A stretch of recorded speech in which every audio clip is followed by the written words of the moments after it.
Na física quântica,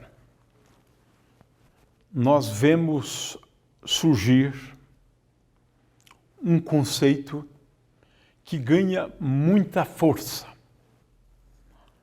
E ele passa a ser um conceito fundamental da física quântica e da teoria quântica. Esse conceito é o conceito de estado, né, de um sistema. Ora, nós poderíamos dizer que caracterizamos o estado de um sistema por meio de todas as informações que são possíveis e completas a respeito do sistema. Vamos ilustrar alguns exemplos, né? Vamos considerar um caso bem simples, né? Esse caso simples é uma partícula só. Eu tenho aqui uma partícula. E agora eu quero caracterizar o estado desse sistema. É uma partícula só. Ora, o conceito de estado, a rigor, ele já existe no nível clássico, da física clássica. Por quê? O que você precisa saber para caracterizar inteiramente o estado de movimento de uma partícula? A resposta, como todos nós sabemos, é: se eu der a posição da partícula, vamos chamar isso aqui de estado. Estado de uma partícula, mas no nível clássico. Se eu der a posição da partícula e o momento linear da partícula, isso é tudo que eu preciso saber para que eu possa especificar o estado de movimento da partícula. Se eu tiver N partículas, isso no contexto clássico. Se eu tiver N partículas, então eu colocaria aqui R1, a posição da primeira partícula, o momento da primeira partícula, a posição da segunda partícula, o momento da segunda partícula, a posição da enésima partícula e o momento da enésima partícula. De forma que, do contexto clássico, a gente pode também falar em estado, né, de um sistema de N partículas, especificando a posição e o momento linear de cada uma das partículas que compõem o sistema. Na teoria quântica, a coisa muda. Na teoria clássica, o conceito de estado não é tão importante. Exceto na mecânica estatística, por exemplo, muitas vezes a gente faz uso disso. Agora, na teoria quântica, é essencial. Para indicar estado na teoria quântica, a gente indica assim. Esse símbolo aqui, muitas vezes, é conhecido como cat. É um desses anglicismos, né, que foram incorporados, né, à ciência, né? De forma que aqui nós estamos representando um estado quântico de um sistema. Estado quântico de um sistema. Ora, mas essa questão de estado, ela acaba sendo representados os estados de uma forma diferente do caso clássico.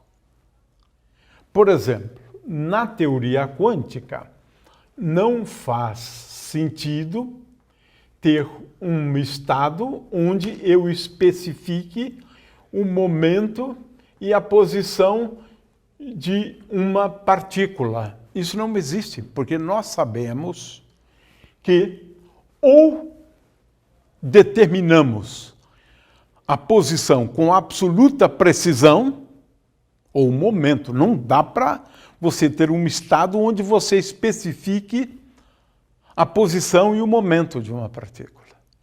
Portanto, no caso de uma partícula, isto aqui sendo inviável, nós representamos o estado de uma partícula com uma posição muito bem definida. Eu sei a posição da partícula, nós representamos esse estado, né? A partícula se encontra num estado tal que a sua posição é muito bem definida. Qual é o momento da partícula? Não temos a menor ideia, por conta das nossas relações de incerteza. Curiosamente, nós também, claro, podemos falar do estado de uma partícula com um momento linear bem definido. Não há nada de errado com isto. O que sabemos é que se o estado da partícula for tal que o momento linear dela, naquele estado, é bem sabido, bem conhecido, nós não temos a menor ideia de onde está a partícula. Porque perdemos toda a informação em relação à posição dela. Veja que aqui estamos falando de diferenças, tá? Entre a situação da física quântica e da física clássica. A diferença é grande, né? Ora, nós representamos estados pela letra psi, um estado qualquer. Não estou especificando aquele estado, psi. Esse é o estado de uma partícula que tem uma posição bem definida. Esse é o estado de uma partícula com um momento bem definido. E se nós tivermos duas partículas, três partículas, n partículas, ora, nós podemos então ter estados nos quais a primeira partícula tem uma posição bem definida, e eu não sei nada sobre o momento dela. A segunda partícula tem um momento bem definido. A terceira tem, ou melhor, a segunda partícula tem uma posição bem definida, a terceira partícula tem uma posição bem definida e a enésima partícula tem uma posição bem definida. Eu estou falando de um outro estado. Mas eu posso também ter estados nos quais a partícula P1 tem um momento linear bem definido, a partícula P2 tem um momento linear bem definido e a partícula N tem um momento linear bem definido. Estamos falando de dois tipos diferentes de estados. Ora, a lista agora começa a se ampliar. Por quê? Eu posso ter, por exemplo, um estado.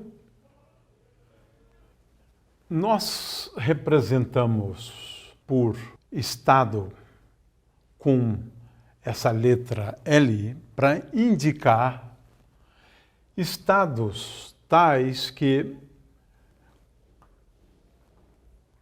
o momento angular ao quadrado tem valores bem definidos. Depois nós vamos explicar qual é a relação entre esse L ao quadrado aqui e esse L que está aqui.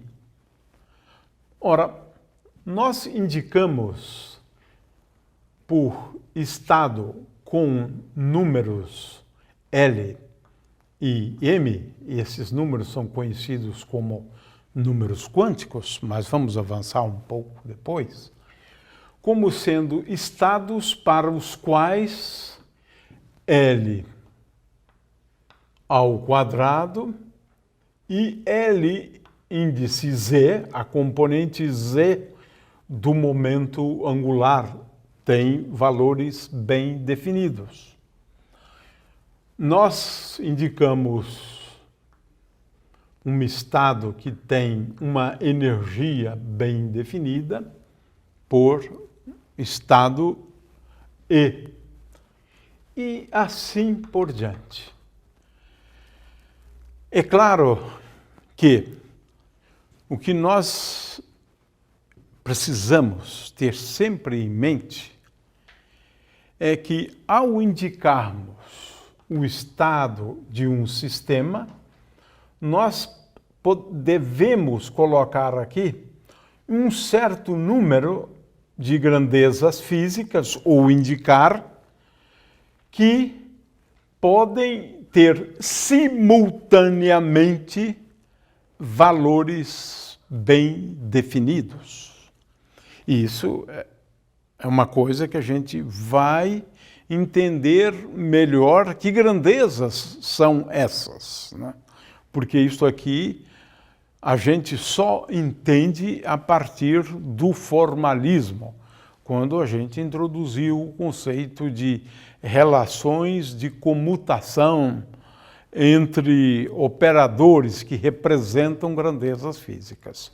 Mas o fato é que, na teoria quântica, nós devemos colocar aqui só as grandezas, né, que são compatíveis entre si. Ou seja, grandezas que podem ser medidas simultaneamente.